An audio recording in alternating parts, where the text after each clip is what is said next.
Magandang buhay mga suki, ito ngayon ang aking recipe, ang spaghetti pasta. Dahil napapakain ako ng spaghetti, magluluto tayo ngayon at pasasarapin natin. Kaya samahan niyo ako mga suki, simulan na natin. Ito na mga suki yung ating spaghetti. Pwede na natin siyang ahunin. Ayan, magsisimula na tayo mga suki ng ating pagluluto. Una natin ilagay ang ating olive oil. Maglalagay lang tayo ng 1 kutsara.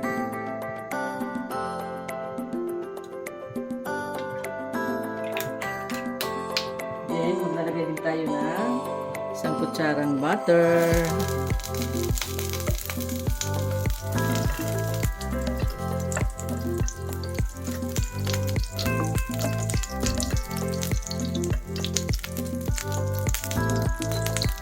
Maglalagay tayo ng ating garlic. Kaya lagay natin. Isunod natin yung ating sibuyas.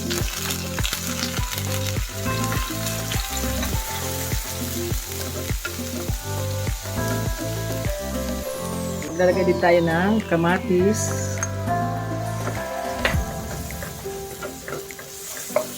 Then, lagyan natin siya ng paminta.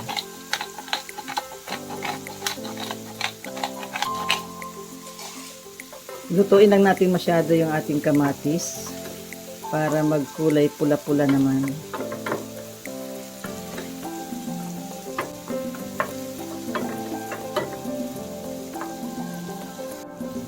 Ayan na, ilagay na natin mga suki yung ating hipon. Nag-off yung aking cellphone. Kaya hindi ko na nabidyohan yung aking paglagay ng hipon. Ayan, ilagay muna natin yung ating tahong meat. Pinakulaan ko na siya mga suki. Yung ating tahong.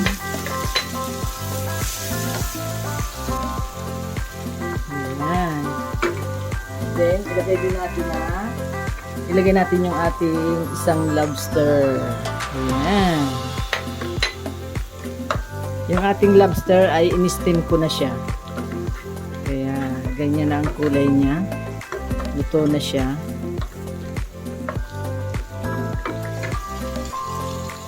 Ayan. Ang sunod naman natin ilalagay ang ating kangkong. Ayan. Lagay natin siya ng kangkong.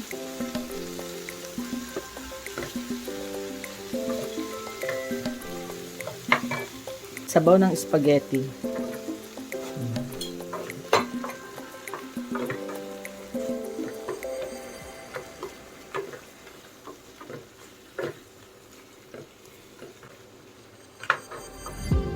Ayan, pwede natin hatiin yung ating lobster.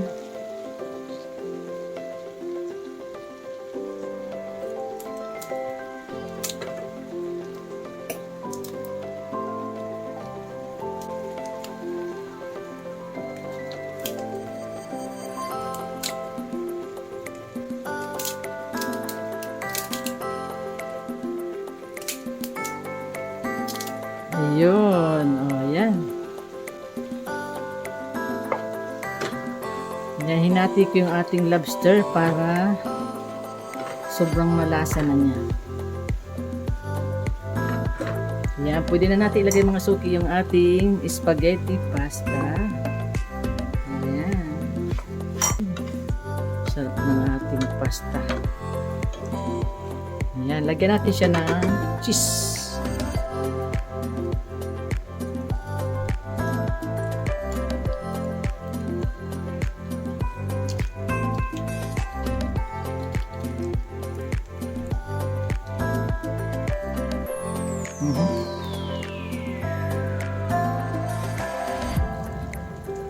Ayan, inubusan natin yung 1/4 na cheese.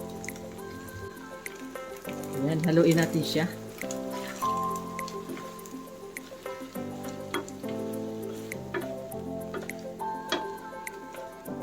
Ayan, luto na siya mga suki. Ayan, ito na mga suki ang aking vlog for today, ang aking seafood pasta with kangkong. Ayan, tikman na natin mga suki. Oh, grabe, ang sarap mga suki, oh.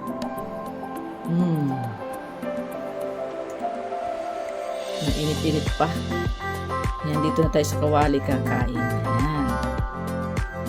Para tipid sa hugasan. Yan. Tikman natin.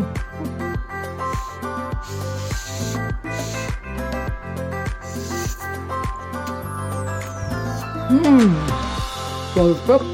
Hop. Yan, tikpan mo natin itong ating hipon. Grabe, ang sarap ng masuki. Sobrang sarap.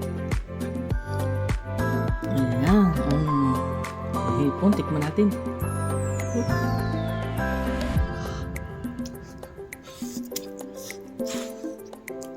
Grabe, ang umis.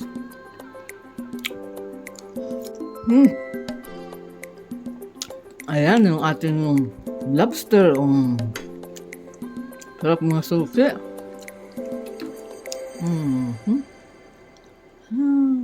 Sarap.